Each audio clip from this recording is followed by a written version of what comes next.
This week our study focuses on continuous probability functions. Remember last week we were talking about these discrete probability functions where things were, the data came from counting rather than from measurement. So this week we'll be talking about measurement, which includes time as well as height, weight, those kind of things. So the properties, I don't know if I'm in the screen. Let me scoot up this a little bit. I move my face down a bit. Okay. So the properties of continuous probability distributions. It's going to be a graph, and we're going to be able to do some calculations with it. But the graph is a curve always. Now, that is misleading because the first one we're going to talk about, the uniform distribution, is a curve that is actually a straight line on top.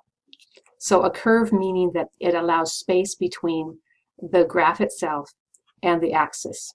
So the curve could be a flat line that allows the space, or a curved line, as we'll talk about with uniform distribution next week, and with some other kind of distribution, exponential distribution this week. So the curve is called the probability density function, PDF, which of course has a couple of different meanings. F of x is going to represent the curve and the function that corresponds to this graph.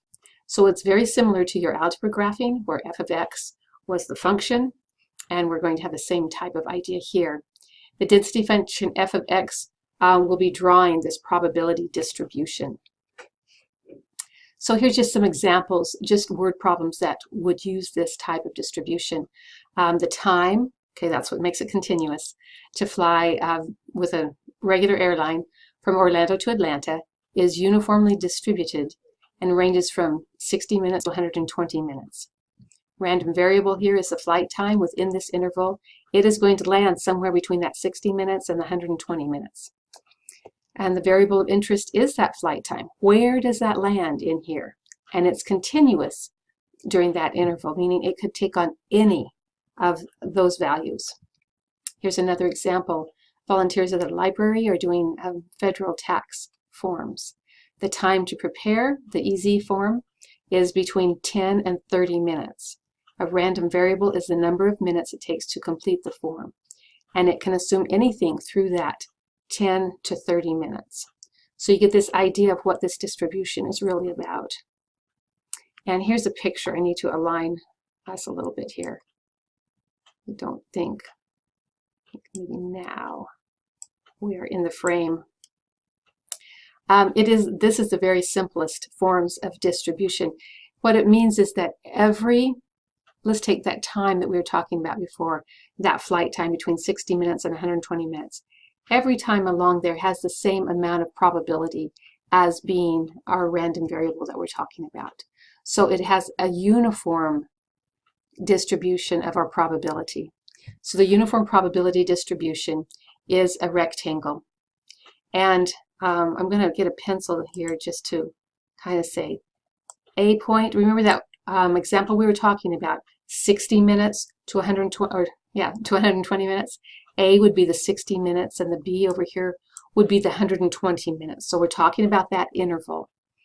And the probability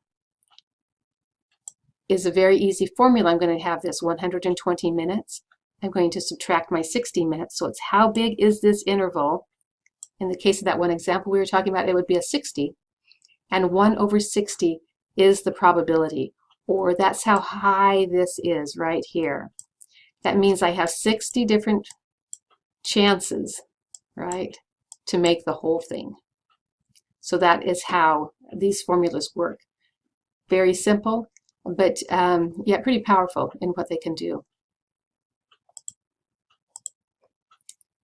And let's see if I can move this up. Sorry that I have to keep moving up and down. It just does not always fit the way I want it to.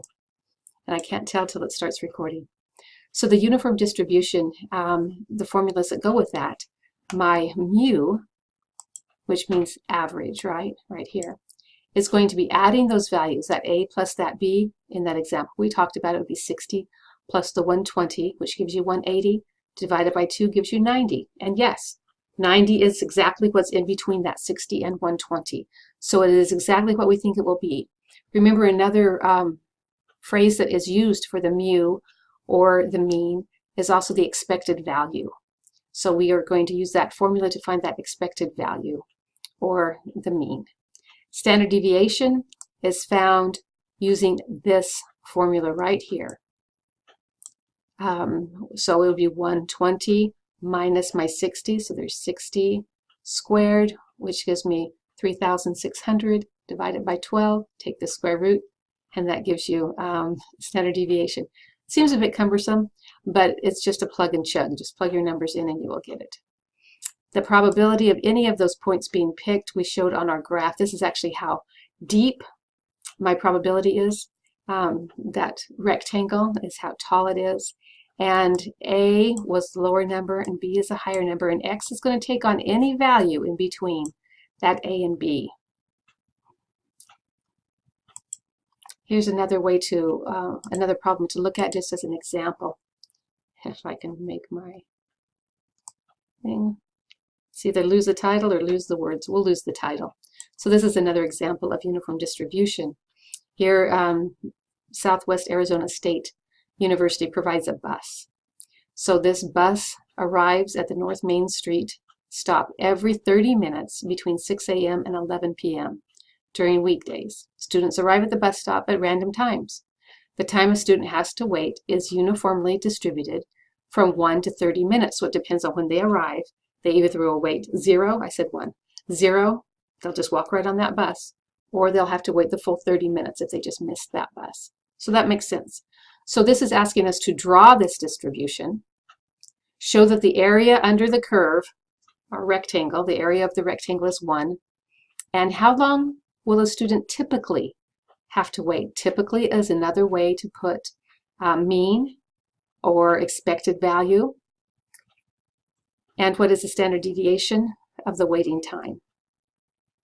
Then it asks some specific questions. What's the probability a student will wait more than 25 minutes or between 10 and 20 minutes?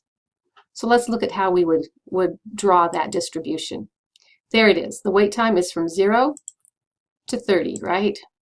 There's the graph of that distribution. And this is the length of the waiting time. The probability is 0.0333. How do we get that? Well, it is 30 minus 0, 1 over 30 minus 0. See if I can draw a 3 here. There we go. And we plug that in, and that equals that in a decimal. So that's how we figure out the probability. I'm going to look at that next question that we asked. Show that this area is equal to 1. Well, if I take this up here, my probability, and multiply it by, right, we have length times height, right? It is going to, or base times height, it's going to equal 1. So I think that just shows you that if you were good at geometry, you got this, right? And how long will they typically have to wait? So what is my mu? What is the average here? Well, following this formula, mu is going to be when I add these two things together, 0 and 30, add them together, I get 30, divided by 2, 15. That makes perfect sense, right? 15 is my average wait time right there. And if I wanted to find out the standard deviation, I would just use this formula down here, and I would come up with 8.66, and that would be in minutes as well. So what's the probability that the student will wait more than 25 minutes? Well, I'm interested in the part of the graph then that is from the 25 over to the 30, right? So these 5 minutes is what I'm talking about. So what is the probability that I would have to wait during this 5-minute period? It would be right here, probability of the wait time. This is my probability right here, 0.0333, and I would multiply it by 5. What is another way to put that? Remember, probability is the area. So what is the area that is filled in over here? Well, I have 5 here, and how tall is it? It is 0.0333 here. So multiply those together, and I get the probability of waiting for that length of time. We just had the power flicker, so I'm hoping that this whole video didn't go away.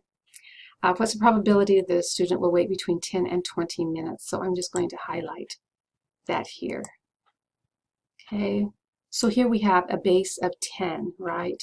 So I'm just multiplying by 10 my height, which is going to be the probability. And it ends up 0.333, and I could keep going.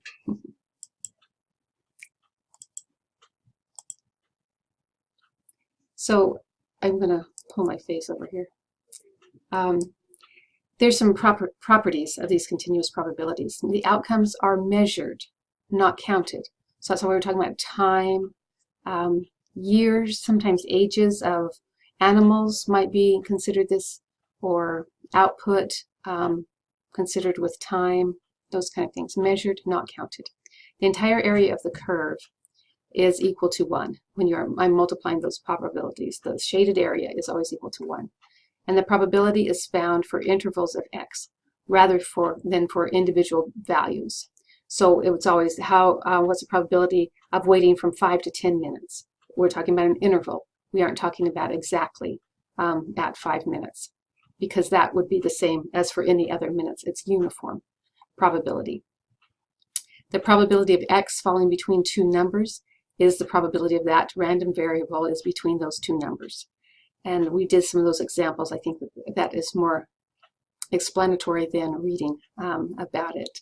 The probability of x equaling c, which equals 0, is the probability that x takes on any single one of those values that is 0. Since a probability is equal to the area, the probability will also be 0, that an x would be 0. And the probability being between c and d is the same as the probability including those points C and D, because probability is equal to area, and area is not going to differentiate whether or not we're including those points. So those are just some of the high points about the properties of continuous probability distribution. I'm going to move our thing up a little bit so we can see the title. Yeah, kind of. Okay, so that is the discussion on one type of continuous probability, and that's the uniform probability. So here's just a picture of that. I think we've discussed that pretty well. And there are two other types of continuous probability that we are going to discuss. One we're going to discuss this week for a very brief time, and that is exponential distribution. And I have another PowerPoint up this week. Just recognize it, know how to do a little bit of the math with it. I will show that. Next week, we're actually going to be talking about our normal distribution, which when people think of statistics, they most likely think of this bell curve shape, and that is where we start talking about that. It is a continuous probability distribution, but obviously we're not doing the uniform probability all throughout the curve. We have greater probability in the center than at the edges, and that is the normal probability curve. So that's it for this first video. Thank you.